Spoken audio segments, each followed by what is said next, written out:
What's up everybody and welcome back to another episode of Fallout 4 Mods Weekly. Before we jumped into this episode, I actually wanted to mention a t-shirt design I made a couple months ago. It's just been kind of sitting up there and I figure I might be taking it down relatively shortly, so I do want to shout it out yet again. It's pretty simple, basically taking the Skyrim armor design and putting it on a shirt, but I figured I'd shout it out nonetheless. Regardless, we are back again with another episode of Fallout 4 Mods Weekly. This is a series where I show you guys the best mods that come out each and every week for Fallout 4. It's been a really good week for modding. We actually got a lot of highly anticipated releases this week, and one of the really cool parts is a number of these were actually also released on Xbox One. So typically Xbox One users have been getting the short end of the stick. Well, not this week. You actually had a pretty good end of the stick.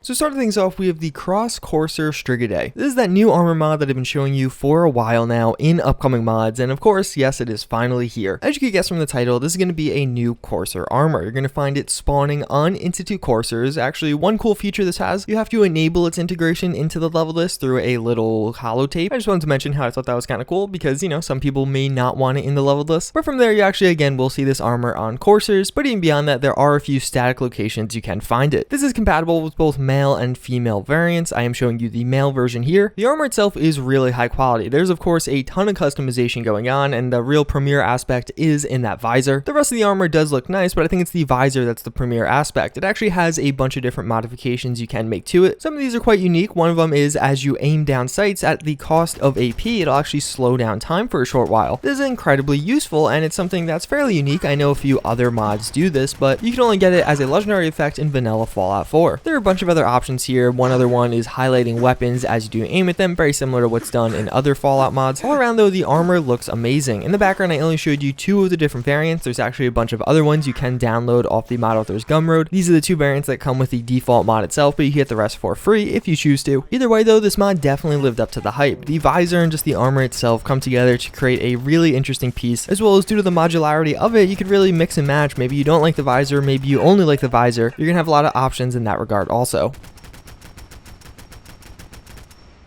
Then we do have the classic Super Sledge. This is of course adding in the Super Sledge that did appear in some of the previous Fallout games, most notably Fallout 3. So of course we do have the regular Super Sledge in Fallout 4, but screw that thing. This is way cooler. Basically with this Super Sledge, you're going to have the basic version, but also a bunch of the different variants, and that's what I'm showing you in the background right now. Some of these are taking inspiration from Fallout and other Fallout mods, while other ones are taking inspiration from popular media. One of them is Thor's hammer, which is kind of cool, but my favorite by far is the last static one. This is called the Discharger, and basically it's going to give a static effect on the hammer and when attacking enemies also. In combat, it is kind of a traditional Super Sledge, but it just looks so much better as you're using this. Of course, best used probably with power armor and in third person. I'm not doing either of those things, but either way, it is really nice to have this weapon back into Fallout. And actually, as a side note, this is going to be part of Fallout the Capital Wasteland project, that adding Fallout 3 into Fallout 4. So that's pretty cool also.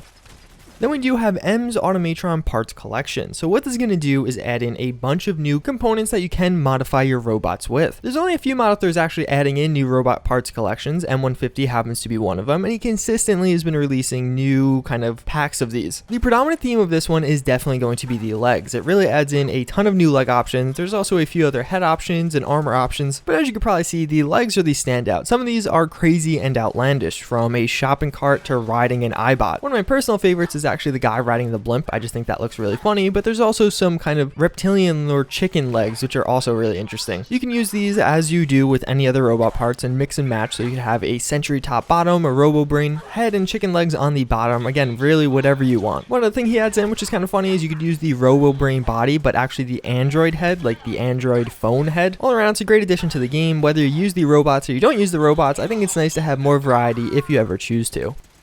Then we also have the release of the Makarov PM. This of course is another one that I've been showing you a lot of over the past few weeks, and yes, now we finally have it. This is a pretty cool weapon mod. One thing to note that definitely makes this weapon mod stand out is as you're changing the receiver types, it actually extends the barrel. So as you saw at the beginning there was a relatively short barrel and just kind of the traditional look at the gun, but the silenced and automatic versions that I'm showing you actually have a much longer base barrel. If you put on some of the higher damage receivers, that's the barrel you're going to be getting. Either way though, in practice, this gun is a ton of fun to use. course, it has a lot of those kind of tactical weapon mods. You can put a drum mag on, laser sights, a silencer, a scope to really kit this thing out to make it not realistic, but a ton of fun to use. The animations and sound effects are top notch. There's actually an issue where the basic version's really loud. I downloaded the patch and it fixed it for some of the other versions like the automatic, but the basic version is still really loud. But again, I imagine that'll be fixed in the future. And there's a really polished weapon. We haven't had too many pistol mods over the past few months, and if you've been craving one or just kind of want a compact secondary, this is going to definitely be the one you download.